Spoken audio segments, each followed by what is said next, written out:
Hello everyone, আমি সোনাই এখানে share করছি দুর্গাপুজোর এবছরের মহাদশমীর দিনে লুক। সবাই আমরা সকাল সকাল রেডি হয়ে গেছি ওদিকে দোলা বিসর্জনে যাওয়ার জন্যে। সবাই মিলে রেডি হয়ে এখানে ফটোশ্যুট করে নিলাম। আমি আর তনুশ্রী দুই যাই, আমরা ম্যাচিং সেদিনকে হয়ে গেছিলো কোইন্সিডেন্সলি অরেঞ্জ। সবাই মিলে আমরা ঘরে বাড়িতে ফটো তুলে নিলাম, কিছু ভিডিও বানিয়েছিলাম আমি আর তনুশ্রী। সেই ভিডিও ক্লিপেরই কিছু ফটো এখানে শেয়ার করা হলো। তারপরে আমরা রেডি হয়ে গ্রামের ওখানে দুর্গা মন্দিরের উদ্দেশ্যে রওনা হলাম। দুর্গা মন্দিরে পৌঁছে গেলাম। সেদিন ভীষণ বৃষ্টি পড়ছিল, সকাল থেকে বৃষ্টি ছাড়ার নাম নেই। অনেকক্ষণ ওয়েট করার পরে আমরা তারপরে একটু হালকা বৃষ্টি হওয়াতে ছাতা নিয়ে আস্তে আস্তে বাইরে চলে গেলাম। ওখানে গিয়ে কিছুক্ষণ পুজো হচ্ছিলো, সেখানে ভিডিও ক্লিপ নিয়ে এই যে কাদাতে জলেতে কী অবস্থা চারিদিকে। তারপরে আমরা পুষ্পাঞ্জলি দেওয়ার জন্য রেডি হচ্ছিলাম। পুজো হলো প্রথমে, তারপরে পুষ্পাঞ্জলি হলো। পুষ্পাঞ্জলি ক্লিপটা অবশ্য নেই, এই যে মায়ের এবারে বিদায় বেলার সময় তাই এখানে ঢাক পাচ্ছে। এই যে বসে পুজো করে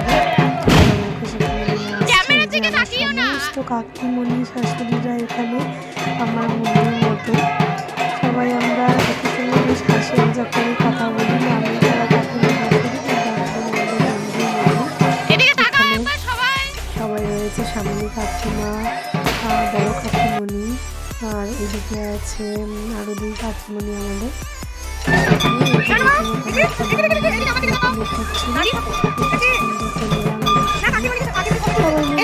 টাইম ছিল তো হাতে, তারপরে বেরিয়ে গেলাম সবাই ওখানে পুকুরে গিয়ে যেসব নিয়মকানুন হয় এই প্রসাদা করে থাকেন, নিয়মকানুন ওদিকে হচ্ছিলো। আমরা এখানে উপরে ঘট নিয়ে দাঁড়িয়েছিলাম। নিয়মকানুন প্রচুর হওয়ার পরে তারপরে সবাই একে একে